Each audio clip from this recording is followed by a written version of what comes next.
하나님 말씀 보시겠습니다. 하나님 말씀은 출애굽기 20장 13절 말씀.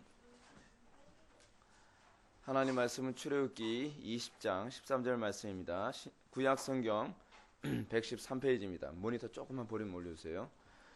출애굽기 20장 13절 말씀 찾으셨으면 우리 다 같이 우리 한 목소리로 낭독하겠습니다. 시작. 살인하지 말라. 아멘. 말씀 하나 더 보시겠습니다. 마태복음 5장 21절부터 22절입니다. 마태복음 5장입니다. 마태복음 5장 21절과 22절 말씀 보시겠습니다. 제가 읽겠습니다.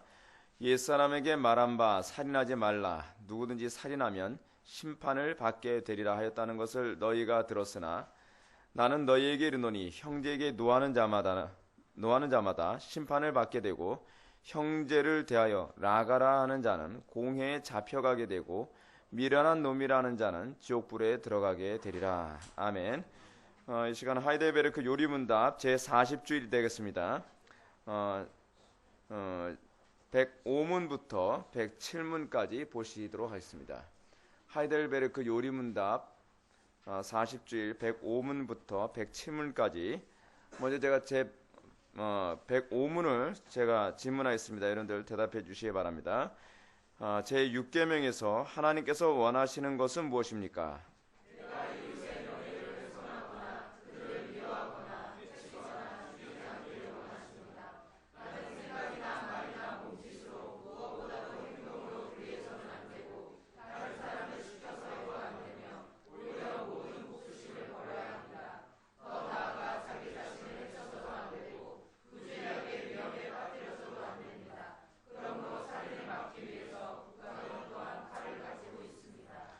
예, 우리가 제6계명을 오늘 살펴보게 됩니다. 제6계명은 우리가 흔히 아는 것처럼 살인하지 말라라고 하는 명령입니다.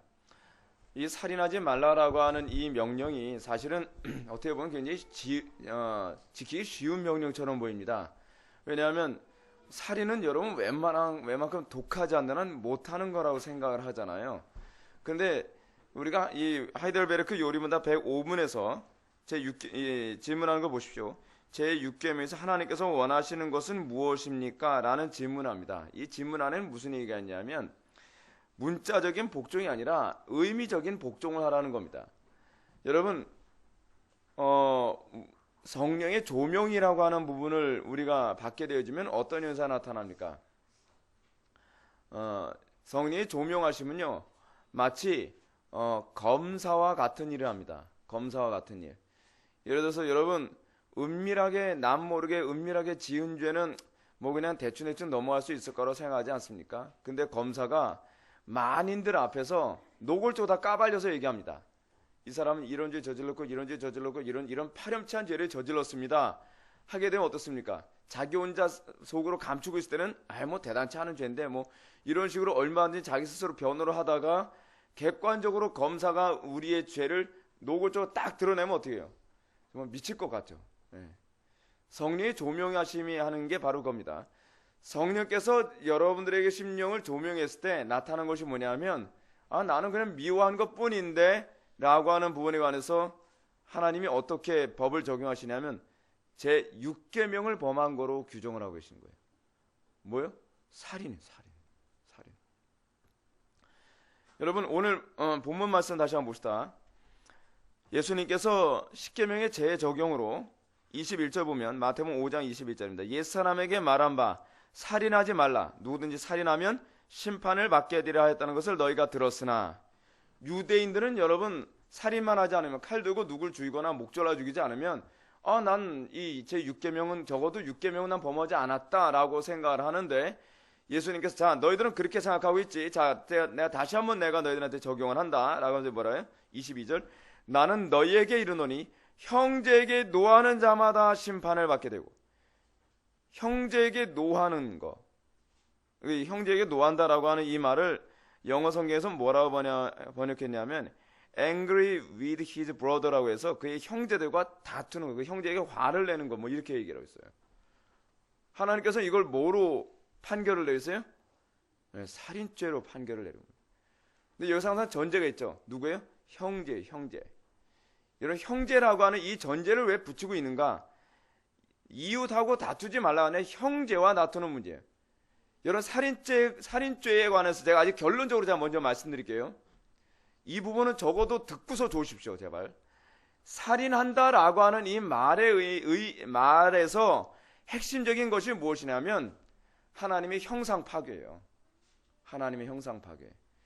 왜 형제에게 노하는 것, 형제와 다투는 이 문제가 하나님의 심판대 앞에서 살인죄로 규정되어지냐면 공동체 안에서 형제들 간에 다투게 되면 어떤 현상이 나타납니까? 안 믿는 사람들이 교회를 보면서 어떻게 보죠?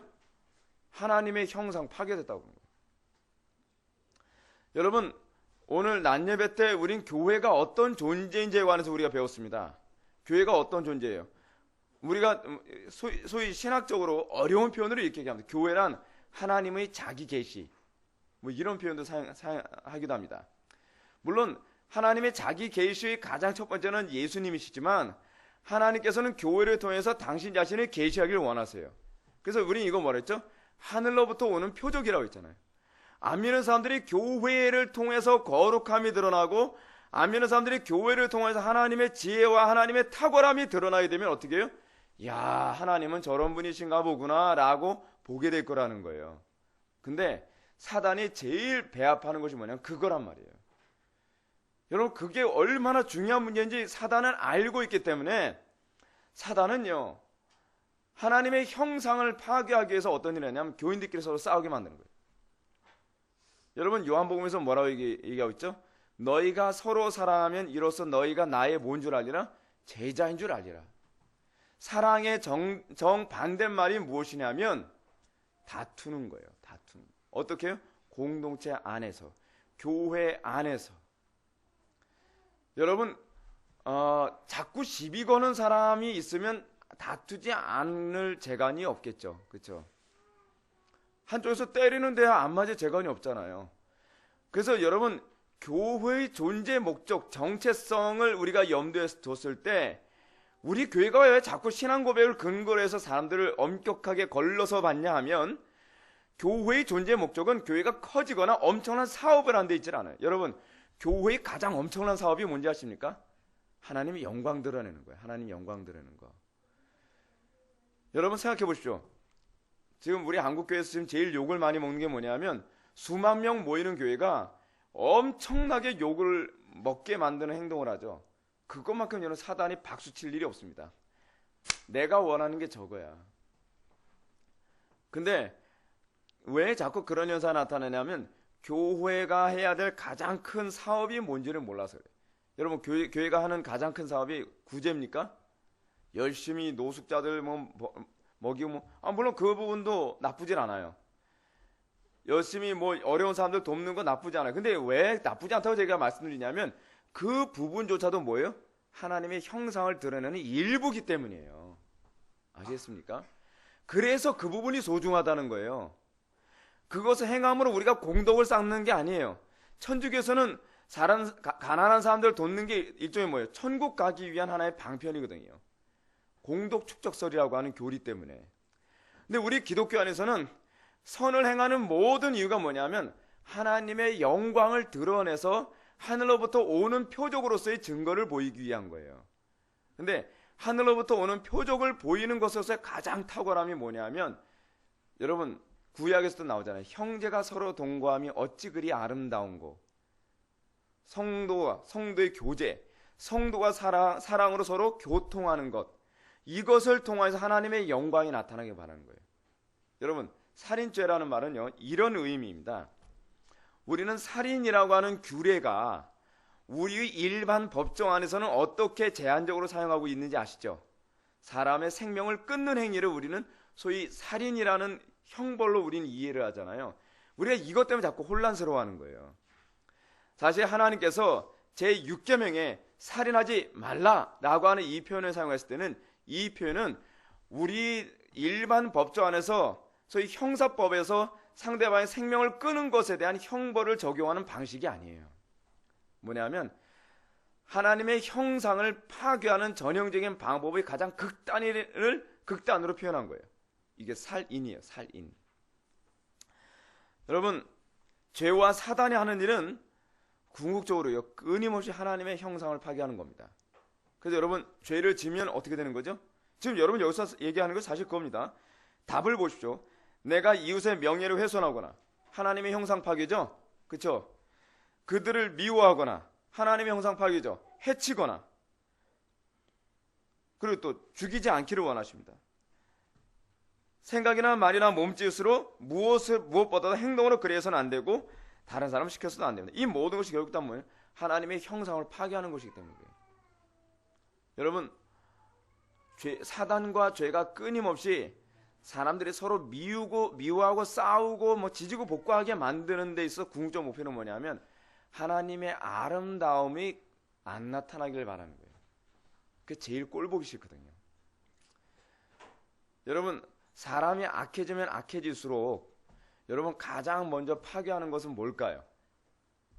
자기 자신이죠. 자기 자신을 파괴해요. 왜 죄 또는 사단이 끊임없이 자기 자신부터 파괴하게 만들까요? 우리는 자꾸 뭐가 죄라고 생각하죠?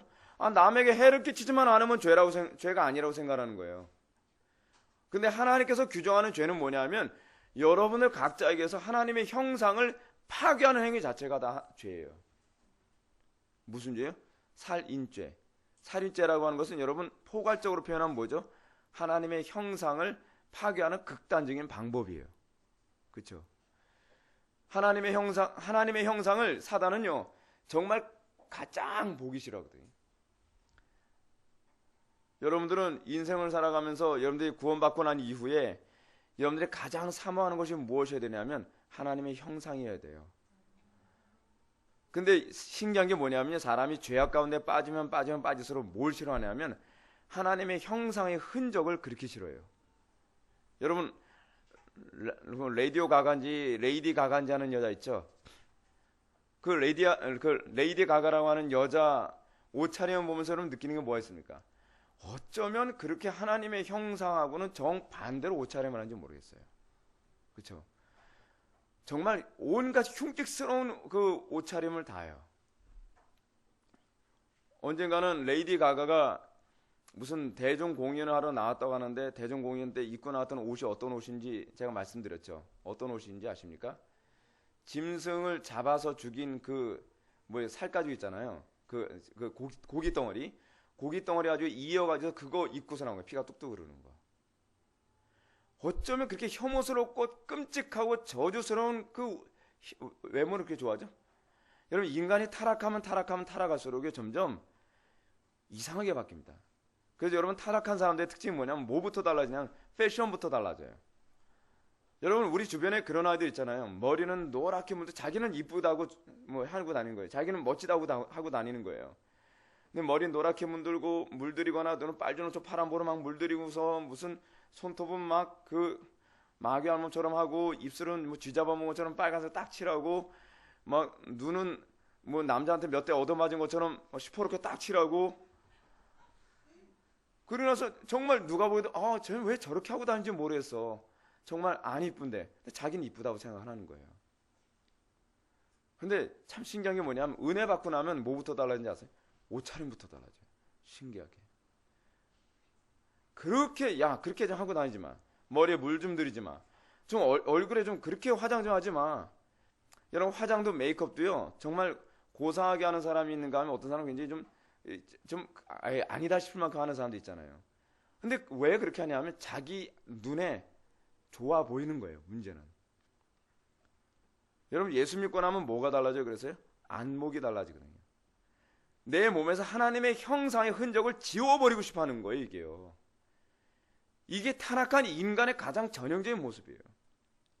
근데 요즘 여러분 게임을 자꾸 제가 하지 말라고 자꾸 말씀드리는 게 뭐냐면 게임에서 주로 요즘 점점점 뭐가 많이 나옵니까? 하나님의 형상의 가장 전형인 사람 죽이는 게임들이 주로 많이 있잖아요. 하나님의 형상을 파괴하는 걸요 마귀는 제일 즐거워해요. 왜냐하면 하나님하고 원수 관계니까. 그래서 여러분 마치 이런 거 있잖아요. 어떤 부부가 결혼 생활하다가 헤어졌어요. 이혼했단 말이에요. 자기 자식 그 애는 자기가 데리고 살아요. 근데 애가 가까다 행동하는 거 보면 그 자기가 꼴 보기 싫어하는 배우자하고 똑같은 행동을 할 때가 있단 말이에요. 그럼 뭐라 그러죠? 어쩌면 너는 네 애비 그렇게 닮았니? 꼴 보기 싫다고 그러죠. 왜 그러죠?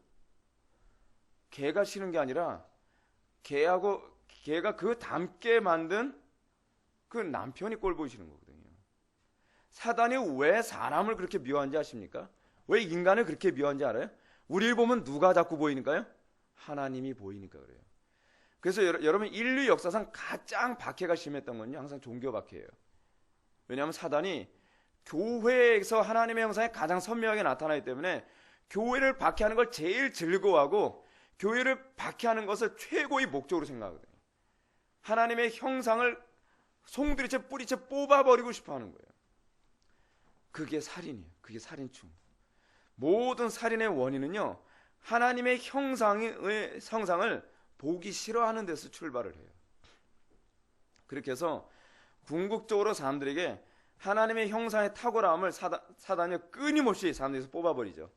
여러분, 하나님의 형상의 탁월함에 대해서 여러분들 정말 매력을 느낍니까? 우리가 찬송가 보게 되는 찬송가도 그런 찬송가 있잖아요. 내 주님 입으신 그 옷은 참 아름다워라. 아름답습니까, 여러분?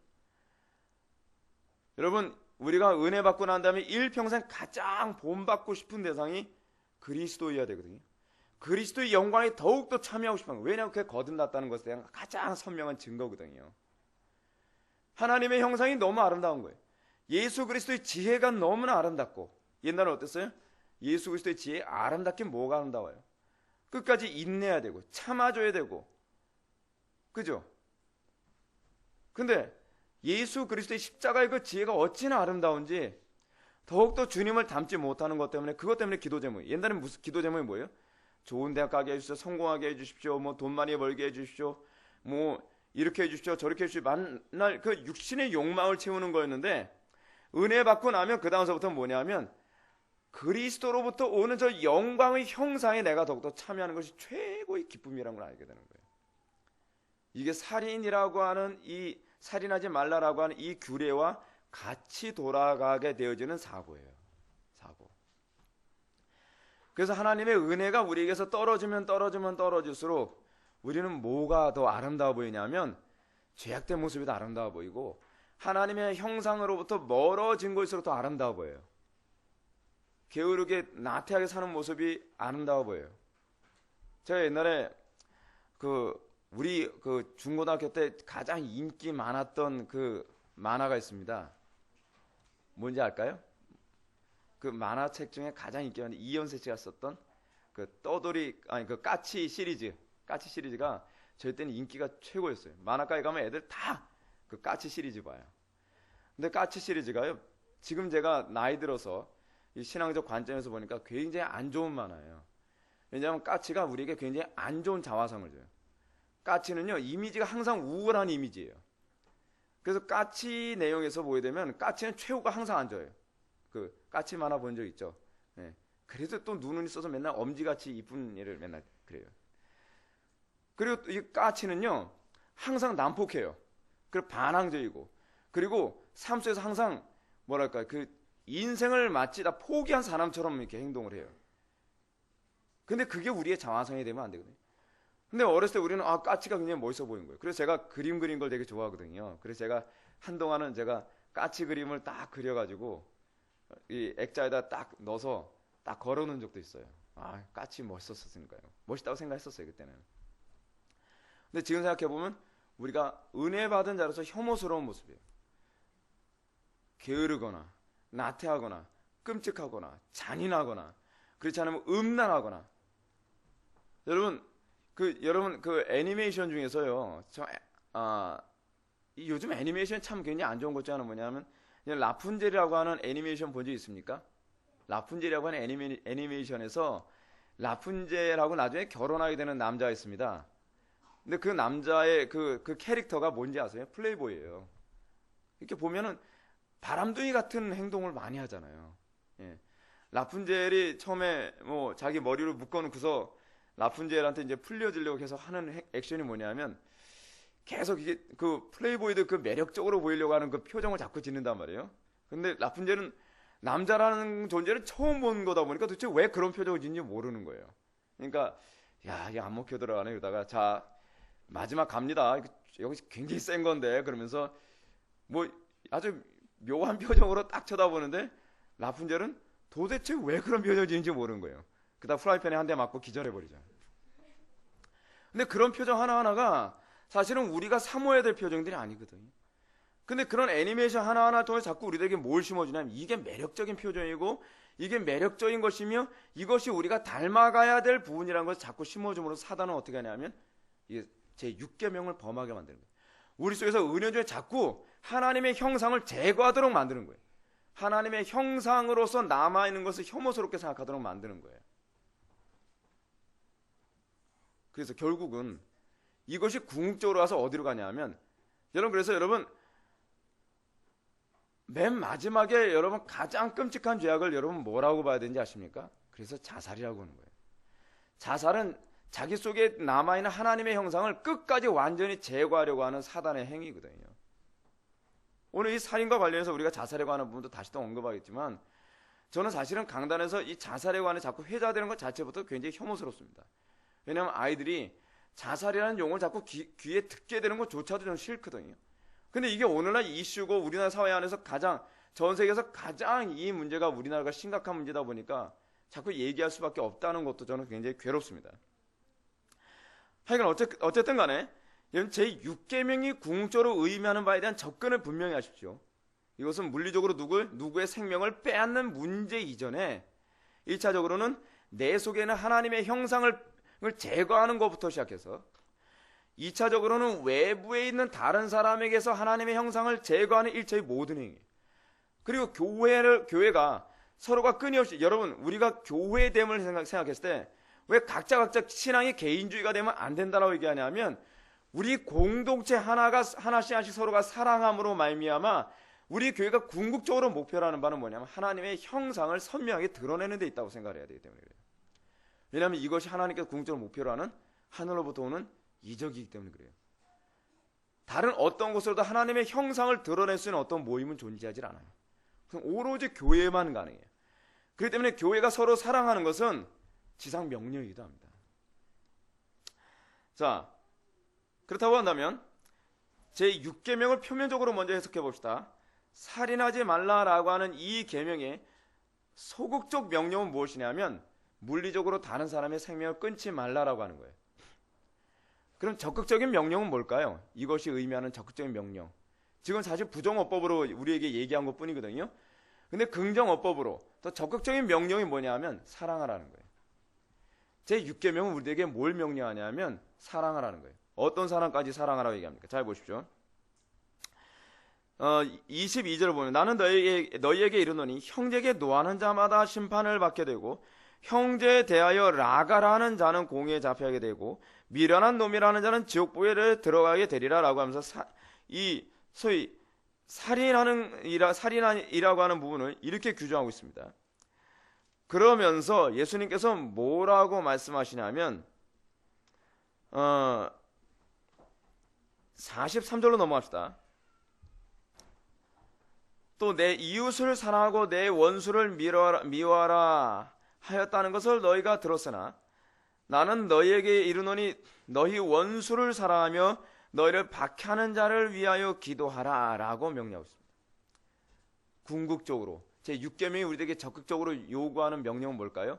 사랑하고 기도해 주라는 겁니다. 사랑하고 기도해 주라는 거예요. 여러분 우리가 궁극적으로요 기도 안 하면 사랑할 수 없습니다. 그리고요 사랑하지 않으면 자동적으로 어떻게 되죠? 미워하게 돼 있죠. 미워하게 되면 어떻게 되죠? 살인으로 가는 거예요. 살인. 그게 궁극적으로 항상 이렇게 가는 방식이에요. 그래서 제6계명을 범하지 않도록 하기 위해 하나님께서 우리들에게 아주 근본적으로 우리들에게 조치를 취하는 것이 뭐냐면 사랑하라는 겁니다. 자, 근데 뭐까지 사랑하라는 거예요? 옛날에는 죽여야 될 대상이라고 생각하는 원수를 예수님은 뭐라고 얘기해요? 사랑하라라고 요구하고 있는 거예요. 어떻게 사랑해요? 못 사랑하죠. 이게 우리의 현실이에요. 사랑 못해요. 여러분 하다 못해 우리는요 자식들이 속색였을 때 자식 사랑하기 힘듭니다. 그렇지 않아요? 근데 하다못해 그런데 피 한 방울 섞이지 않은 사람을 그것도 원수를 사랑하라? 어떻게 그게 가능하죠? 여러분 손혜원 목사님은 사랑하는 게 쉬워서 사랑했습니까? 여러분 사랑의 원자탄 보게 되면요 손혜원 목사님이 사랑할 때 정말 사랑스러워 사랑한 거 아니었어요. 여러분 그 읽어보신 분들은 아시죠? 사랑스러워 사랑한 게 아니다. 여러분 솔직히 얘기해서 여러분 자기 자식 그것도 하나도 아니고 둘을 죽인 그 살인자를 어떻게 사랑합니까?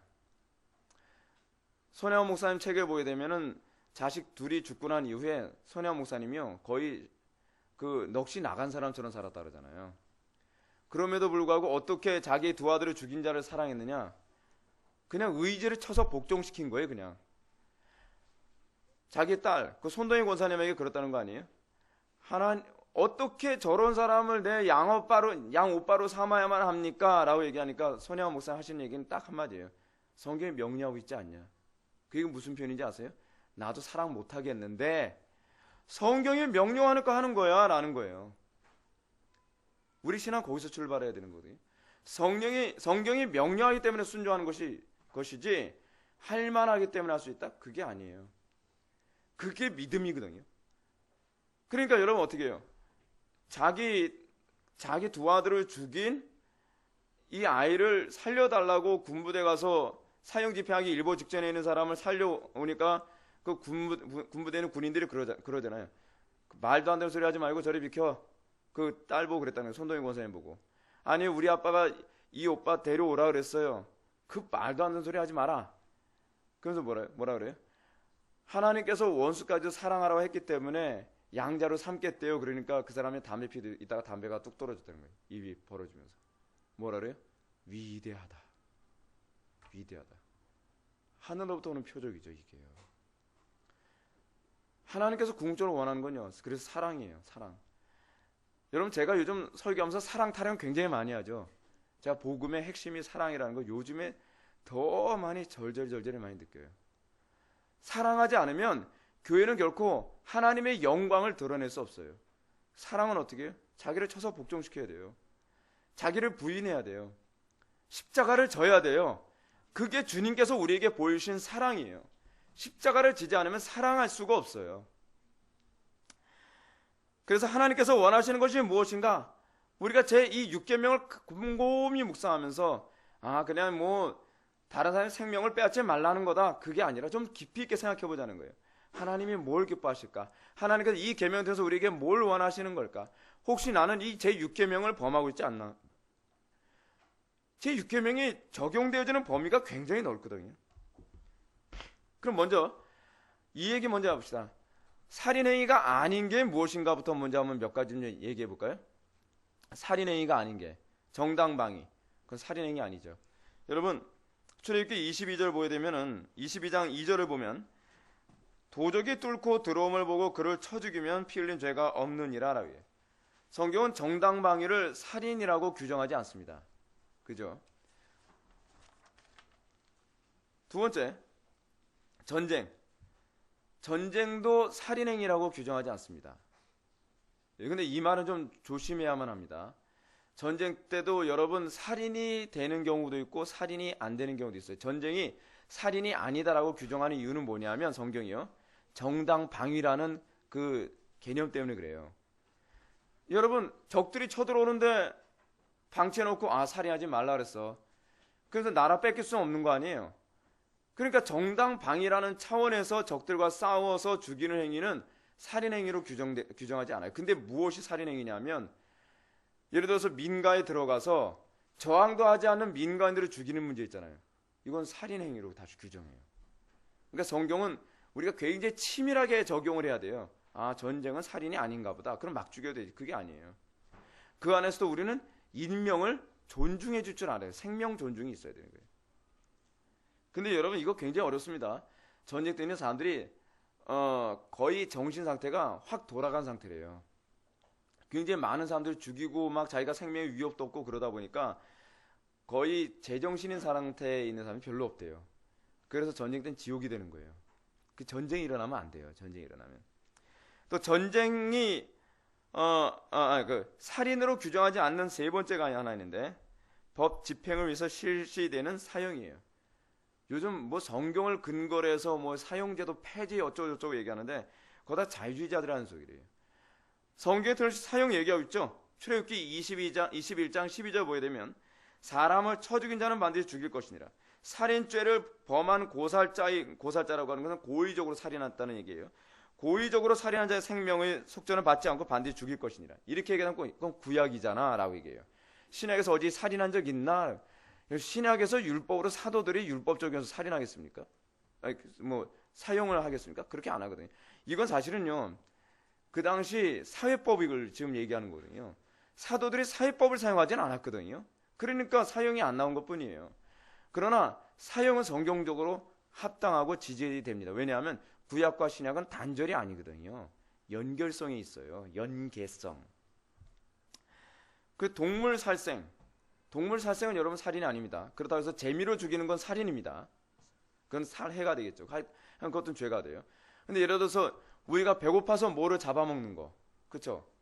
예를 들어서 닭을 잡아먹어야 되는데 살인이라서 해서 닭을 안 잡을 수는 없는 거 아니에요, 그렇죠? 뭐 개는 빼겠습니다. 개 얘기하면 싫어할 사람들이 많이 있어서 소, 뭐 그런 것들, 그렇죠? 그런 거 이제 잡아먹는 것이 성경은 죄가 아니라고 얘기하고 있어요. 예. 또 하나, 우발적인 살해. 우발적인 살해는 살인으로 규정하고 있지 않습니다. 그래서 여러분, 우발적인 살인은 어떤 게 우발적인 살인이 됩니까?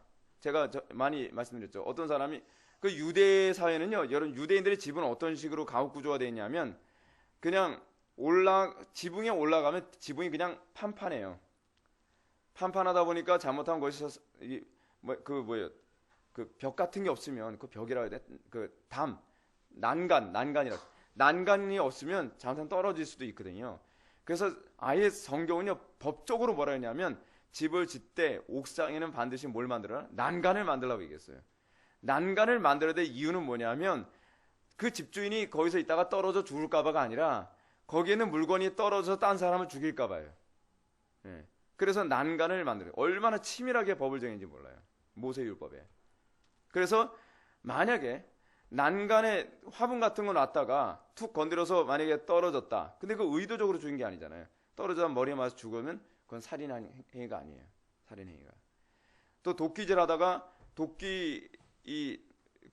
낀 나무에서 도끼날이 날아가서 상대방이 맞아서 죽었을 경우에 살인이 아니다. 또 때로는 뭐 잘못해가지고 이렇게 살인하는 경우 많이 있지 않습니까? 살해되는 경우. 그럴 경우에도 살인행위가 아니라고 하는 거예요. 그걸 우발적이라는 거예요. 우발적이라는 건 뭐예요? 의도적이지 않은 살해행위예요. 의도적이지 않은 살해행위. 그래서 제가 여러분한테 말씀드렸죠. 어떤 목사님이 이 부분과 관련해서 자살은 우발적인 것이지 그건 의도적인 살인 아니다 라고 얘기하는 것이 궤변이라 그랬죠. 그렇죠? 왜 그렇죠? 자살은요, 우발적인 게 아니에요. 충동적인 거지. 충동적인 것과 우발적인 것은 완전히 다르죠. 살인이 여러분 충동적으로 일어나는 경우가 많이 있죠. 그렇죠? 그거는 용납되지가 않습니다. 우발적인 것은 어떤 살인의 의도가 전혀 없는 거예요. 근데 자살은 자기 자신을 죽이겠다는 자살의 의도가 선명해요. 그렇기 때문에 그거는요, 결코 이 우발적이라는 말과 관련하여 적용할 수 없는 얘기예요. 그리고 이제 살인에 해당하는 것, 자살이 이제 살인에 해당한다고 제가 말씀드렸죠. 그것도 하나 살인에 해당되는 것으로서 하나가 뭐냐면 낙태입니다. 낙태는 그러니까 특별한 케이스, 예를 들어서 산모를 살리느냐, 그렇지 않으면은 이 아이를 살리느냐 하는 이 상황에 있을 때, 그때는 이 미묘한 부분은 그때 상황에 따라서 결정해야 될 문제이지만 대부분 자기의 어떤 편이나 이익을 위해서 또는 자기 인생에 이 애가 나한테는 유익이 안 돼서 지우는 행위 같은 것은 다 살인 행위로 규정하고 있다는 것을 우리는 기억해야만 합니다. 그럼 어떤 사람이 이렇게 얘기해요. 단편이 예를 들어서 목사님, 성폭행을 당해서 임신한 사람은 어떻게 해요? 여러분, 이렇게 말씀드리면 여러분들이 이 부분에 대해서 무책임하다라고 들릴지 모르지만 그 아이가 그 과정을 통해서 태어나서 와는 어떻게 하나님께 영광 돌지 모르는 거거든요. 우리는 미래까지 예측할 수가 없어요. 자기가 원치 않는 아이를 임신했다 할지라도 그걸 우리는 어떻게 봐야 돼요? 하나님께서 주셨다라고 봐야 돼요. 여러분 성폭행 당했다고 해서 다 임신합니까? 그건 아니거든요.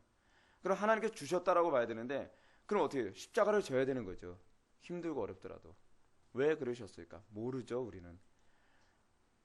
근데 그걸 통해서 하나님께서 영광 받기 원하신다면 우리는 거기까지 복종할 수 있어야 되는데 그런데 여러분들 이건 염두에 두셔야만 합니다.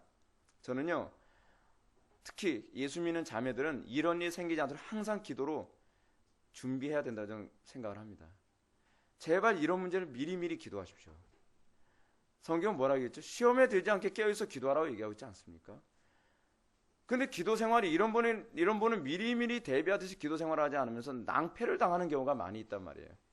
이런 부분도 미리미리 대비해서 기도하는 것 또한 지혜에 속하는 것이라는 걸 믿으시기 바랍니다. 자, 제 6계명과 관련해서 우리가 또 생각해 봐야 될 부분이 있습니다. 그것이 뭐냐 하면 먼저 다시 본문으로 돌아갑시다. 여러분들. 여기서 이제 하이델베르크 요리문답 답 부분 보게 되면 나는 생각이나 말이나 몸짓으로 무엇보다도 행동으로 그리해서는 안 되고 이건 뭘 얘기죠? 협박 금지를 얘기합니다. 협박. 여러분 협박도 이 하이델베르크 요리문답에서는 살인행위와 관련됩니다. 그렇기 때문에 여러분들 말로라도 죽어 이런 소리 하지 마세요. 그러면 안 돼요. 우리나라 사람들은요 욕이 너무 많이 발달해가지고 이게 농담처럼 하는 욕이거든요. 근데 일본에서는 가장 심한 욕이 뭐랍니까? 바보예요. 바보야.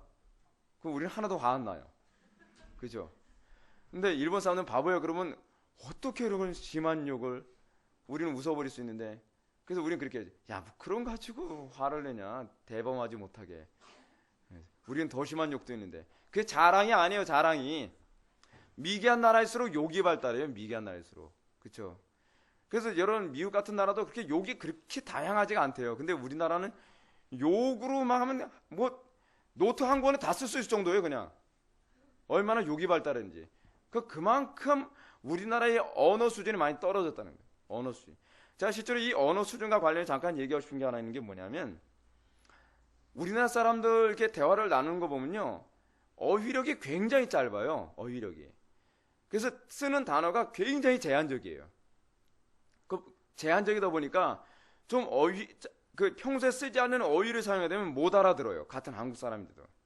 이런 문제가 많습니다. 왜냐하면 우리나라 사회 전체가 그만큼 어휘력이 짧아서 그래요. 사실은 다양한 어휘를 사용한다는 건 뭘 의미하는지 아십니까? 국민들의 의식 수준이 높다는 걸 의미하거든요. 근데 이 다양한 어휘력은 안 나오고 다양한 어휘력이 있는 욕만 사용해요. 욕도 얼마나 기상천외한지 몰라요. 들어보지도 못한 욕. 그런 욕들을 얼마나 많이 만들어낸지 몰라요. 그건 별로 좋은 일이 아닙니다. 좋은 일이 아니에요. 또 하나, 다른 사람을 시켜서도 안 됩니다. 다른 사람을 시켜서는 안 된다라고 하는 건 일종의 다양하게 생각할 수 있는데요. 여러분 예를 들어서 모함 같은 것도 다른 사람 시키는 거거든요. 그렇죠? 또 하나 뭐예요? 심하게 얘기하면 살인청부 시키지 마세요. 요즘 살인청부 시키는 사람들이 많은데 이거 굉장히 그런 거죠. 그리고 오히려 모든 복수심을 버려야 합니다. 버려지나요? 안 되죠. 그럼 뭐 해야 되나요? 기도하는 것밖에 방법이 없어요. 기도해도 안 되는데요. 그럼 제가 뭐라 그럴까요? 금식하세요. 금식하며 기도하라고. 성경에 그렇게 얘기했잖아요. 여러분 왜 기도해도 안 된다라고 얘기가 나오냐면요. 그만큼 우리의 본성이 악하기 때문에 그래요. 이게 쉽게 없어지는 게 아니에요. 우리의 이 악한 본성이. 그래서 제가 여러분한테 그러잖아요. 기도 헐렁헐렁하게 하지 말라고요. 기도가 헐렁헐렁해서 그렇게 되는 문제가 아닙니다. 여러분 남 미워하는 거 이게 쉽게 없어집니까? 아니거든요. 기도하다가도 그냥 불뚝불뚝 일어나요. 그냥. 기도하다가도 아유 이걸. 그럴 때가 얼마나 많은지 몰라요. 기도로 삭힌다는 게 얼마나 하나님과 처절한 이 소위 씨름이 필요한 건지 모른단 말이에요. 기도가 뭔지 좀 터득했으면 좋겠습니다. 예. 그리고 더 나아가서 자기 자신을 해쳐서도 안 됩니다. 여러분 우리에게서 이 소위 자해라는 게 많이 나오잖아요. 자기를 해치는 일 많이 하잖아요. 자기를 해치는 이 모든 일이 사실은 사단이 좋아하는 거거든요. 그렇게 하면서 어떻게 해요? 하나님의 형상을 철저하게 파괴시켜요. 철저하게. 그래서 제가 이 살인과 관련해서 항상 뭘 생각하라고요? 하나님의 형상 파괴와 관련합니다. 우리가 파괴해야 될 게 뭐예요? 우상 파괴하잖아요. 우상 파괴. 근데 사단은 끊임없이 하나님의 형상을 파괴하려고 해요. 우리 속에서 두 가지 싸움이 있죠. 하나는 뭐냐면 우상을 파괴하려고 하는 싸움과 하나는 하나님의 형상을 파괴하려고 하는 싸움. 이 싸움에서 우리가 절대로 져서는 안 되죠. 예. 그래서 우리는 끊임없이 이 싸움 안에서 승리하기 위해 항상 하나님께 은혜를 구해야만 합니다. 그래도 부주의하게 위험에 빠뜨려서도 안 됩니다. 부주의함, 이것도 우리가 항상 경계해야 될 부분입니다. 그러므로 살인을 막기 위해서 국가는 또한 칼을 가지고 있습니다. 국가라고 하는 이 제도 장치는 하나님께서 주신 겁니다. 이걸 사실은 이 하이델베르크 요리문답에서 우리들에게 잘 강조해주고 있습니다. 106문 질문합니다. 그런데 이 계명은 살인에 대해서만 얘기합니까?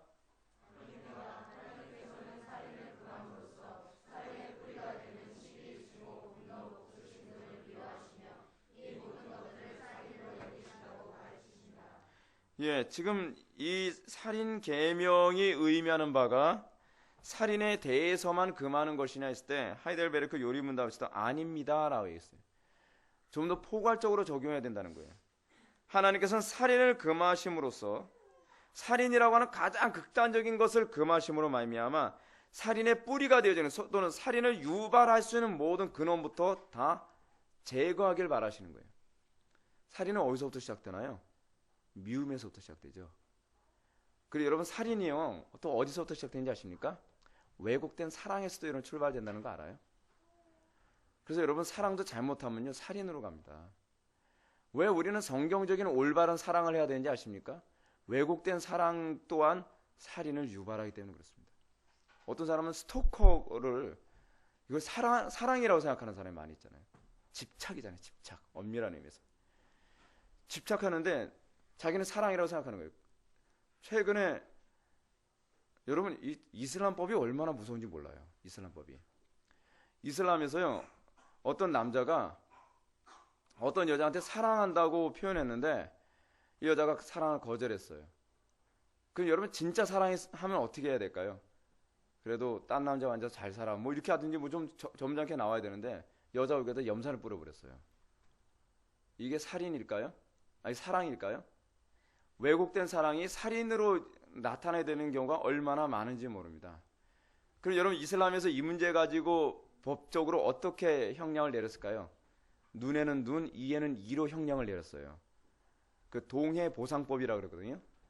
그래서 그 여자 얼굴에 염산을 뿌린 그 남자의 눈에 염산을 5방울씩 떨어뜨려서 두 눈을 멀게 하는 형을 내렸어요. 그 이슬람법이 그렇게 무섭습니다, 여러분. 상상도 못할 법이죠. 상상도 못할 법이에요. 근데 여러분 그런 이슬람이 지금 한국 사회를 엄청나게 빠른 속도로 치고 들어오고 있습니다. 이슬람 대학을 만든다 그러고 뭐 정권을 지금 장악하려고 하고 경제를 장악하려고 되고 있습니다. 여러분 큰일 날 일이에요 지금요. 하여간 제가 여러분한테 얘기하고 싶은 게 뭐냐면 왜곡된 사랑도요 반드시 이게 사랑으로 살인으로 갈 수 있다는 것을 기억해야 돼요. 그래서 제가 사랑이라고 하는 것도 그냥 감정적으로 좋은 것이 사랑이 아니에요. 성경이 규정한 사랑에 의해서 사랑이 정리가 돼야 돼요. 그러지 않으면 사랑 자체에 대한 혼란을 느끼게 됩니다. 그래서 우리가 살인의 뿌리가 되는 게 뭐라 그래요? 시기. 여러분 이 시기심 많은 사람들 이거 끊임없이 자기를 경계해야만 합니다. 증오, 분노, 이 다혈질 회개하셔야 됩니다. 복수심, 이걸 미워하심. 우리도 끊임없이 이것과 싸워야만 합니다. 이 감정들과. 이 모든 것들을 살인으로 여기신다고 가르칩니다. 왜 살인으로 여기죠? 이것을 방치해놓으면 결국 생명을 빼앗는 것까지 가게 되기 때문에. 그래서 주님은 살인을 하게 되는 동기와 살인이라는 행위 자체를 분리해 생각하지는 않는다는 얘기예요. 이걸 하나의 통으로 보는 거예요. 살인이라고 하는 것은요, 미워하는 감정의 극단적 표현에 불과합니다. 이미 살인은 어디서 일어난 거죠? 마음속에서. 그래서 죄라고 했을 때 성경은요, 죄와 죄의 결과를 구분해서 얘기합니다. 다른 사람의 생명을 빼앗는 건 성경은 뭐라면 죄의 결과라고 얘기해요. 죄는 이미 어디서 일어났어요? 마음속에서. 아담과 하와가 선악을 알게 한 남의 식을 따먹었을 때 죄를 진 겁니까? 아니면 하나님을 불신하고 그래 저거 따먹으면 내가 하나님처럼 될 수 있어 라고 했을 때 이미 범죄한 건가요? 이미 거기서 범죄한 거예요. 그래서 모든 죄는 의심에서부터 출발되는 거예요. 모든 죄는 마음에서부터 출발되는 거예요. 그래서 10번째 계명이 뭐죠? 탐심이에요. 탐심은요 결과가 아니라 우리 내면에서 일어나는 것이거든요. 탐심은 우상숭배라고 얘기하잖아요. 그래서 10번째 계명은 나머지 9개의 계명을 다 포괄해요. 모든 죄가 일어나게 만드는 동기부여가 제 10번째 계명과 관련을 맺고 있다는 거예요. 탐심, 욕심. 이게 우리가 죽을 때까지 싸워야 될 대상입니다. 107문 앞에서 말한 방식으로 우리 이웃을 죽이지 않으면 그것으로 이 계명을 다 지킨 것입니까? 아닙니다. 하나님께서는 시기와 증오와 분노를 정죄하심으로써 우리가 우리 이웃을 자기 자신처럼 사랑하여 인내와 변화와 온유와 자비와 친절을 보이고 우리가 할 수 있는 한 그들을 해악으로부터 보호하며 심지어 원수에게도 선을 행하라고 하셨습니다. 예, 요한 1서 3장 14절부터 15절 보시겠습니다.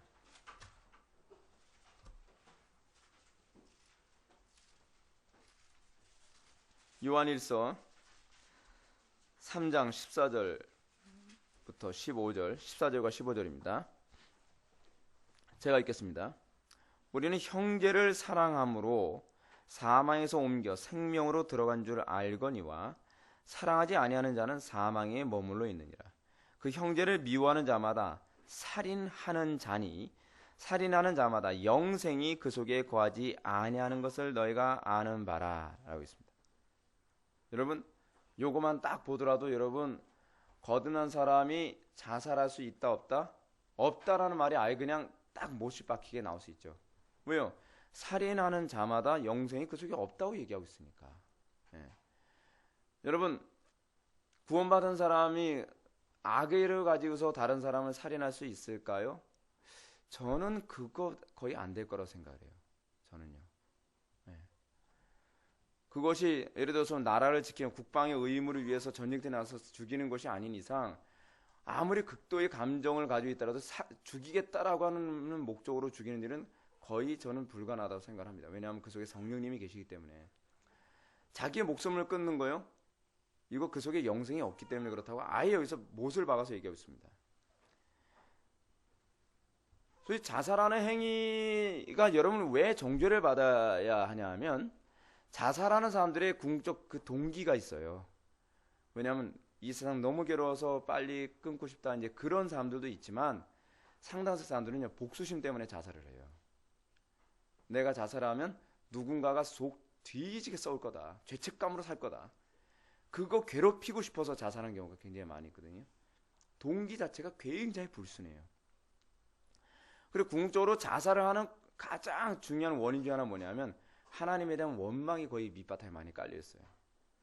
하나님께서 왜 나한테 이렇게 했냐.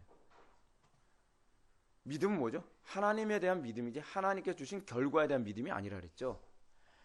여러분들이 하나님께서 나에게 이런 환경을 주셨다고 할지라도 우리가 믿음에서 흐트러져서는 안 되는 것이 뭐냐면 그래도 하나님이 선하시다는 것을 믿고 그 환경 안에서도 어떻게 인내하는 법을 배워야 되는 거예요. 성도의 견인. 여러분 우리가 구원받은 백성들이 왜 자살할 수 없다라고 얘기하냐 하면 성도의 견인 교리 때문에 그렇죠. 성도의 견인이 뭐라고요? 끌어주는 교리가 아니에요. 존 머레이 교수도요. 그 교리 그렇게 이해하면 곤란하다고 얘기하고 있거든요. 견인이라고 하는 말은 그 굳을 견자에다가 인내할 인자를 쓴다 그랬잖아요. 끝까지 인내케 하시는 교리예요. 끝까지 인내케 하시는 교리. 그래서 끝까지 인내하는 자는 구원을 얻으리라. 이런 교리가 많이 나오지 않습니까? 그래서 여러분 끝까지 인내한다고 했을 때 성도들은 어떻게 해요? 아무리 어려운 일이 있어도 스스로 목숨 끊지 않음.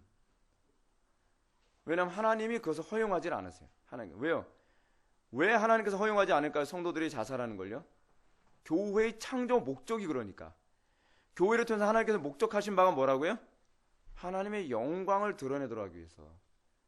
하늘로서부터 오는 표적을 드러내기 위해서 끝까지 인내함으로 말미암아 그것은 하나님께 영광 받으시거든요. 우리 신앙의 선배들 여러분 고문 받았다고 해서 그 끔찍한 고문을 당하는 가운데서 자살한 사람이 없거든요. 여러분 그 정도로 고통스러운 건 아니거든요. 요즘 자살한 사람들.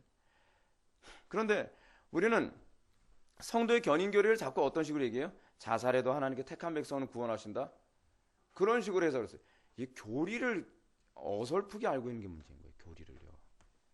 그 교리가 아니거든요. 그런 의미가 아니거든요.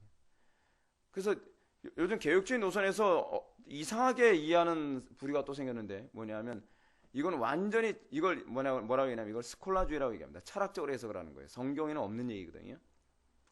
그러니까 인간의 합리성을 가지고 해석하는 건데 예를 들어서 어떤 사람이 스스로 목을 끊었다. 목을 끊는데 어떻게 끊냐면 예를 들어서 목 매달아서 죽든지 뭐 동맥을 끊든지 뭐 여러 가지 방법이 있지 않겠습니까? 근데 목숨 끊는데 한순간에 죽진 않잖아요. 그렇죠? 또 높은 데서 뛰어내리는 것도 한순간에 죽는 건 아니잖아요. 떨어지는 시간 짧지만 떨어지는 시간이 있다는 거예요. 그러면서 그 안에도 회개하고 예수님 영접할 수도 있대요. 여러분 성경에 있는 얘기입니까? 성경에 그런 케이스 있습니까? 이건 어디서 나온 논리죠? 이게 스콜라주의예요. 인간이 만든 합리주의. 근데 이런 얘기가 누구 입에서 나오냐면 개혁주의 노선에 있는 학자들의 입에서도 나오고 있다는 거 이건 심각한 문제예요. 제가 요즘에 제가 개혁주의를 추구하고 있으면서 제가 우려하는 게 뭐냐면 개혁주의가 다시 스콜라주의로 돌아가고 있어요. 왜요? 원체 우리나라에서 자살한 사람들이 많으니까 이런 식으로 사람들한테 소위 포퓰리즘, 대중적인 박수를 받고 싶어 하는 거예요. 그러면 안 되죠. 자살한 사람들도 구원받을 수 있다라고 하는 일말의 어떤 가능성도 남겨두면 안 됩니다. 여러분 만에 하나 자살한 사람들 중에서도 구원을 받는 사람이 있을 수도 있다고 친다고 할지라도 하나님께서는 자살한 사람들이 구원을 받는다고 설교하는 자살한 사람들 중에서도 구원을 받는다고 설교하는 사람 하나님께서 기뻐하실까요? 아니면 자살한 사람들은 절대로 구원받지 못한다고 설교하는 걸 더 기뻐하실까요? 그리고 전자가 더 의를 위하여 핍박받는 쪽일까요? 후자가 의를 위하여 더 핍박받는 쪽일까요? 그리고 만약에 자살을 한 사람들은 절대로 구원받지 못한다고 한다고 해서 만에 하나 자살한 사람 중에서 구원받는 사람이 있는다 할지라도 그것을 막을 수 있는 길이 있나요 없나요? 없죠. 그렇다고 한다면 모든 교리는 어느 쪽으로 가르쳐야 돼요? 최대한 죄를 막는 쪽으로 가르치는 것이 이것이 성경적인 거예요. 근데 죄를 조금이라도 받아들일 수 있는 틈을 열어준다는 것 자체보다 일종의 가능성조차도 열어준다는 것 자체부터가 그거는 비성경적인 교리입니다. 굉장히 조심해야 돼요. 요즘 그런 유형의 잘못된 가르침과 교리들이 수도 없이 지금 생겨나고 있습니다. 왜요? 대중들이 그걸 원하니까. 저는 신학이 이렇게 대중들에게 자꾸 잘 보이려고 하는 식으로 자꾸 가고 있다는 건 대단히 우려되는 일이 아닐 수가 없습니다. 그래서 다시 한번 보게 되면 15절과 16절에서 얘기하는 전제가 또 하나 있습니다. 형제를 미워하는 자마다 살인하는 자니. 여러분 형제를 미워한다라고 했을 때 그 이 형제는 뭐예요? 요한 1서에서 나오는 요한 공동체를 얘기하는 거거든요. 다시 예수 믿는 사람들이에요. 예수 믿는 사람들. 사도 요한은 뭐라고 얘기하냐면 예수 믿는 사람들이 다른 예수 믿는 사람들을 미워하는 것이 그 속에 그리스도가 없기 때문이다라고 얘기하고 있는 거예요.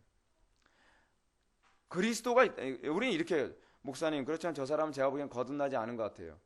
그거가 아무 상관이 없어요, 여러분. 왜냐하면 거듭나지 않았냐, 저 사람이 거듭나지 않았냐가 중요한 문제가 아니라 하나님께서는 적어도 그 사람이 우리 공동체 안에 있을 동안에는 그 사람을 통하여서 하나님의 영광이 나타나는 문제거든요. 그렇잖아요? 그 사람이 예수 안 믿고 때려치고 나갔다면 모르겠지만 적어도 그 사람이 우리 공동체 안에 있다고 한다면 그 사람과 우리가 싸웠다고 한다면 안 믿는 사람들은 어떻게 보겠습니까? 교회를 욕하거든요. 교리로 따지질 않아요. 안 믿는 사람들은.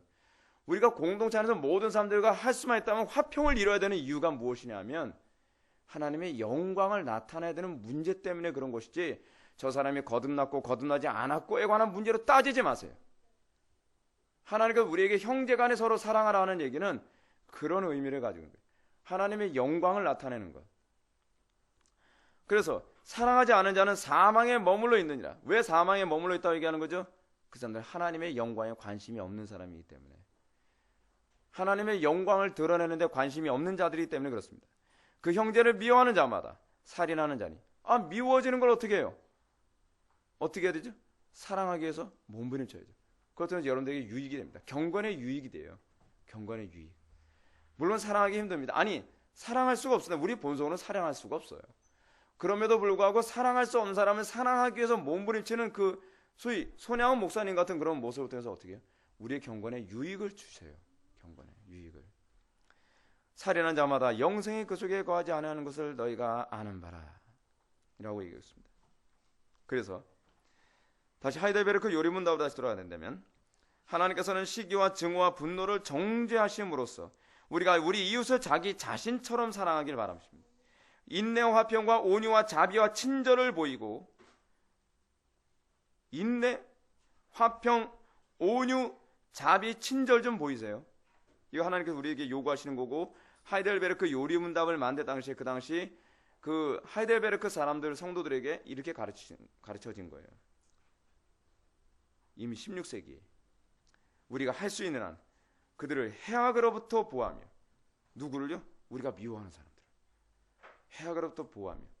해악으로부터 보호한다는 얘기는, 이 말은 뭐까지 우리가 포함하고 있냐면, 그 사람이 밉다고 해서 그 사람에 대한 나쁜 얘기까지 다 퍼뜨리고 돌아다니지 말라는 거예요. 쉬운 얘기는 아니에요. 쉬운 얘기 절대로 아닙니다. 그래도 속으로 삭히고 그를 위해서 기도해주고 그러라는 거예요. 심지어 원수에게도 선을 행하라고 하셨습니다. 참 고통스러운 일이죠. 어떻게 선을 행할 수 있겠어요? 그러나 사람의 힘으로는 할 수 없고 하나님의 능력으로만 가능합니다. 이게 기독교입니다. 기독교가 왜 위대할 수밖에 없는지 아십니까? 그리고 기독교 구원받은 성도들, 이 교회가 왜, 신약의 교회가 왜 위대하다고 하는지 아십니까? 이건 하늘로부터 은혜가 내려오지 않으면 살 수 없는 사람들의 모임이기 때문에 그렇습니다. 그래서 제가 뭐라 했어요? 오늘 안예배 때요. 하늘로부터 오는 표적이 바로 성도들의 삶이라고 했잖아요. 이것을 통해서 하나님의 영광이 나타나는 거예요. 하나님께서 그걸 의도하셨어요. 그러므로 사랑하는 성도 여러분, 여러분들이 신앙생활 하면서 정말 할 수 없어, 이건 인간으로서 어쩔 수 없어 라고 포기하지 마시고, 인간으로 할 수 없는, 어쩔 수 없는 영역을 주셨을 때 여러분 이렇게 생각하시면 정답입니다. 이것을 통해서 하나님께서 영광 받으시기 원하시는구나. 모든 세상 사람들이 불가능하다고 하는 이 상황이 만약에 가능해진다면, 이건 사람이 한 일이 아니라 하나님이 하셨다라고 안 믿는 모든 사람들이 하나님을 높여드리겠구나. 이게 제가 지어낸 얘기가 아니라 구약과 신약에서 계속적으로 나타나는 얘기예요. 우리에게 있어서 날마다 그 믿음으로 살아가는 은혜가 부어지길 바랍니다. 이것을 통해서 하나님께서 영광 받으시고, 이것을 통해서 이 시대의 교회들이 정말 하나님을 높이게 되는 놀라운 역사가 나타나길 바랍니다. 기도하시겠습니다. 사랑이 많으신 하나님 아버지, 우리가 오늘 이 시간 제6계명을 묵상하면서 정말 우리가 하나님의 형상 드러내기 위한 싸움이 얼마나 치열한 싸움인지를 다시 한번 깨닫게 되었습니다. 아버지 하나님, 우리가 하나님의 형상 드러내는 이 싸움에서 날마다 승리하게 하여 주시고, 믿음 주시고 성령으로 충만케 하여 주옵소서. 예수님의 거룩하신 이름으로 기도 올려옵나이다.